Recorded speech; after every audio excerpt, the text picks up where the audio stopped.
Buenas tardes. Ante todo, agradecer la presencia de tantísima gente. La verdad es que la nueva moneda de Internet yo creo que atrae bastante a todo el mundo. Y quería comenzar precisamente con lo que comentaba Javier, que ¿qué es esto del dinero virtual? Porque estamos muy acostumbrados a ver todo tipo de cosas que consideramos dinero, que al fin y al cabo es riqueza. Entonces, la pregunta de María es, habitualmente, por ejemplo, tenemos cosas como, por ejemplo, esto, que es un ticket restaurant. Uno diría, ¿esto es dinero virtual? ¿Esto es dinero real? Pues yo esto lo puedo utilizar en ciertos establecimientos y pagar con ello. Me lo aceptan como si fueran euros. Tenemos un cheque de Bitcoin, por ejemplo. No sé si esto será de dinero o no. A lo mejor tiene mucho más dinero que el que acabáis de ver actualmente. Tenemos, por ejemplo, un billetito verde, son dólares australianos. Es plástico, básicamente. Decimos, bueno, pero esto sí que es dinero de verdad, ¿no? Bueno, no lo tengo yo tan claro. Y luego tenemos, por ejemplo, una moneda, en este caso de Bitcoin, que dices, pero si Bitcoin me han dicho que es virtual por todos los sitios. Bueno, pues aquí hay una representación de lo que hay un Bitcoin. Entonces, realmente, de todas estas, la duda sería, bueno, pero los billetes, sean euros, dólares americanos, australianos, lo que sea, esto sí que es real, ¿verdad? Pues no. Esto solamente es una representación de que alguien que te dice que es el gobernador del Banco de Australia, te dice, si tú lo llevas esto, te van a deducir una deuda correspondiente a la cantidad que te ponen aquí, básicamente. Es decir, es una promesa de deuda, nada más. Y como estos, en el mundo, digamos, cada vez que estamos hablando de billetes físicos como estos, realmente billetes físicos en moneda, tan solo hay un 3% que está impreso. Todo lo demás es lo que estamos acostumbrados los tecnólogos a ver unos y ceros en una cuenta de un banco. Eso es el dinero de verdad. Entonces, a ti te dicen que tu dinero realmente no lo estás viendo y que todo el dinero que existe en el mundo, tan solo un 3% es de verdad, seguro que ahora empezáis a considerar esto tan virtual como el Bitcoin. De hecho, de las propiedades que se esperan que tenga el dinero, he puesto ahí las tres principales, como medio de intercambio, unidad contable, y sobre todo una que es muy importante, que es la parte de conservación de valor. Esta es la que solemos perder habitualmente de vista, porque damos por hecho que constantemente tú estás manejando euros y esto, por supuesto, a lo largo del tiempo tiene un valor que no lo vas a perder. Pero es falso. El problema que tenemos es que hay una inflación que está detrás que está haciendo que cuando tú almacenes, por ejemplo, euros y los metes en un baúl o los metes directamente debajo del colchón, estás perdiendo dinero a lo largo del tiempo. Tu poder adquisitivo se está reduciendo. Si, por ejemplo, vemos esta parte de aquí, lo que te viene a decir es, en el 1900, en el siglo pasado, a principios del siglo, un ciudadano norteamericano que tuviera, por ejemplo, 25 dólares, un poquito más de 25 dólares en el bolsillo, resulta que si hubiera aguantado todo el siglo completo hasta llegar al año 2000, su poder adquisitivo se hubiera reducido de 25 dólares al equivalente como si tuviera menos de 2,5. Es decir, ha perdido más de 10 veces su valor. La pregunta que yo me haría es, ¿y si esa persona lo hubiera tenido en un lingote de oro, en una pepita o en este otro tipo de metales preciosos? ¿Hubiera pasado igual?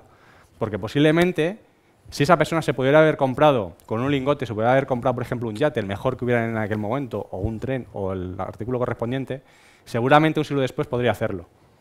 Ese gráfico solamente te muestra un siglo. Podemos decir que el 2013, esos 2,5 dólares de poder adquisitivo que tenía esa persona están por debajo de 2 centavos y poco de dólar. Es decir, se han reducido en los últimos 13 años otro 10% adicional de lo que ya tenían. Ese es el ritmo. Esto que nos están diciendo es, automáticamente con este dinero estás perdiendo poder. Se está devaluando. Porque dentro de todas las posibilidades que tenemos con el dinero, se espera que el buen dinero tenga estas posibilidades que vemos aquí.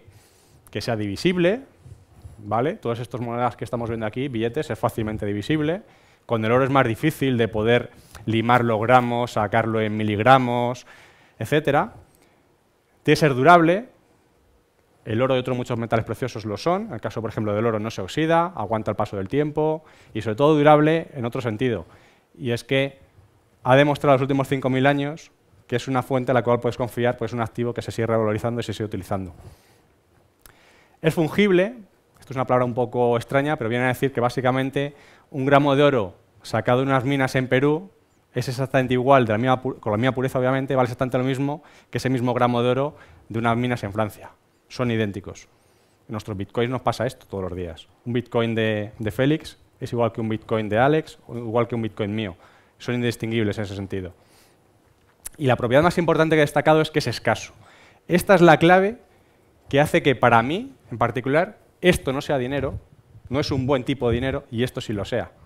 Y lo mismo que ocurre aquí con el oro lo tenemos con Bitcoin. Lo importante del oro ya no solamente es que brille, etcétera, etcétera, podemos decir oro, plata, palladium, cualquier tipo de metal precioso, o otros muchos activos incluso.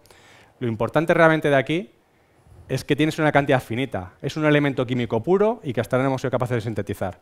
Y eso te garantiza que no te va a pasar que pasado mañana se encuentre prácticamente el doble de oro de lo que hay actualmente en el mundo y por lo tanto su cotización se reduzca a la mitad. Esa es la cierta garantía que te da. Con Bitcoin esto lo tenemos de serie. Porque para eso se ha creado, para que automáticamente haya una cantidad finita, limitada, y no pueda haber nunca más monedas que esas que hemos determinado todos que va a haber. Por lo tanto, estamos en un modelo que además no está sujeto a inflación. Ya no vamos a entrar al detalle de si es modelo inflacionario, si tiene ventajas o tiene desventajas, etcétera. Ya no es tan importante eso como decir, es importante saber que una cantidad finita de dinero, en este caso de bitcoins, además las reglas del juego de cómo se acuña la moneda son conocidas por todos y no hay nadie detrás que una palanquita que decida en un momento dado si va a imprimir más dinero o menos. Eso es lo que aquí justamente no tenemos. Entonces es un sistema conocido y no está controlado por un tercero. Tenemos un nivel de privacidad ajustable. Esto lo vamos a llamar muchas veces el pseudoanonimato. Es decir, puede ser tan anónimo como tú quieras con Bitcoin, desde ser totalmente anónimo a, puede ser, por ejemplo, una ONG y quieres declarar todos los ingresos que tú tienes y automáticamente publicar tu dirección y ahí se va a ver cuánta cantidad recibes, en qué momento, la fecha, absolutamente todo. Y si quieres hacer pagos desde ahí para hacer pagos de productos, por ejemplo, o compras o lo que sea, se va a ver también esa cantidad que está saliendo de esa dirección.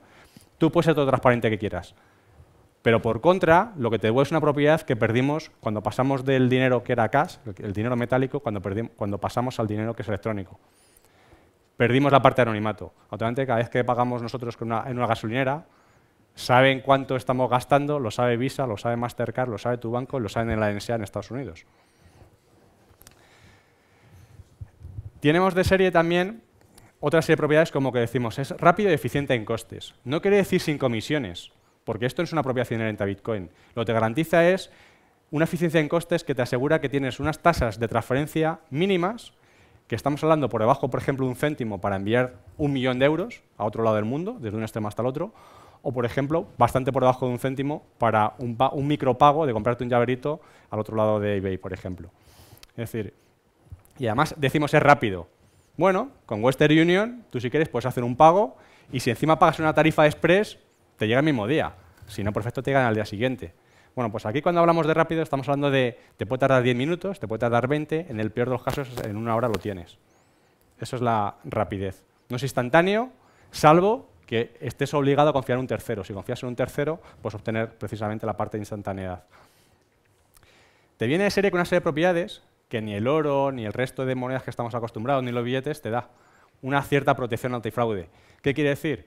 Con el oro, tú estás obligado a, de alguna forma, tienes que gestionarlo, tienes que transportarlo, y toda esa parte que tienes que gestionar va al margen de la propia moneda, o en este caso del oro. Aquí automáticamente tenemos una ventaja, y es irreversible. Cuando tú has recibido un pago con Bitcoin, ese pago no te lo va a quitar nadie. Es como si te hubieran dado directamente un billete en tu mano, tú sales andando y te vas con ese billete. Si tú eres un comercio y resulta que estás aceptando tarjetas de crédito, estás vendiendo productos, estás aceptando tarjetas de crédito, cheques, pagarés al portador, todo tipo de opciones, rápidamente te vas a encontrar con un porcentaje de fraude bastante alto y para evitarlo, al fin y al cabo, tienes que pagar ciertas tasas. Tienes que pagar a Visa, Mastercard, un 2 o un 3% de todo lo que tú estás ganando con esas tarjetas, solamente para evitar la posibilidad de que te puedan hacer un chargeback, una retrocesión del cargo. Con transferencias internacionales te pasa bastante igual. Te pueden directamente decirle a otra persona que no está de acuerdo con la transferencia que te hizo, tú enviaste los bitcoins, por ejemplo, y ellos te enviaron el dinero y automáticamente te desapareció el dinero. En caso de Bitcoin, tú tienes la garantía de que están ahí. Y además tienes otra propiedad muy interesante, y es que con el oro tú tienes que comprobar que el oro que te han dado es auténtico. ¿Qué haces? ¿Lo pesas? ¿Utilizas metales? O sea, ¿utilizas productos químicos para comprobar la pureza del metal? Aquí no. Aquí con Bitcoin esto está directamente en el propio protocolo. Tú sabes que te ha enviado un Bitcoin, no tienes que hacer nada y te garantiza que ese Bitcoin es de verdad, es auténtico, es gastable. Eso te viene de serie. Y luego vienen un par de propiedades que considero que son quizá todavía más importantes que estas, porque de aquí se derivan muchas cosas. Es abierto y es universal. Con abierto, en el máximo sentido de la palabra, desde es un protocolo abierto, está basado en software libre, es open source, las personas que diseñaron esto o la persona que lo diseñó lo dio al mundo a conocer, no gana nada a cambio en ese sentido. Totalmente abierto, interoperable, puedes crearte pasarelas de pago con Bitcoin, puedes desarrollar sobre él.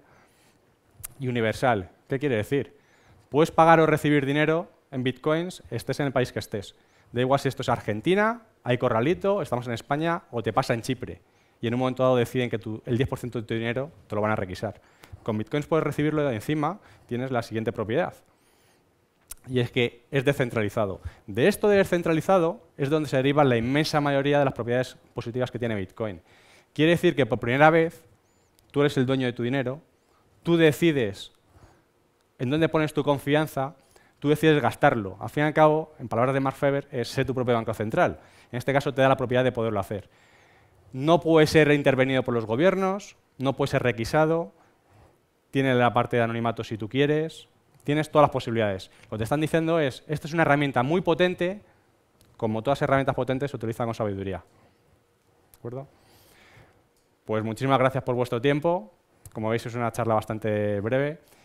Solamente daros mis datos de contacto y a continuación lo que haremos pues, es una especie de tertulia debate con los temas que a vosotros también os puedan interesar. ¿De acuerdo? Gracias.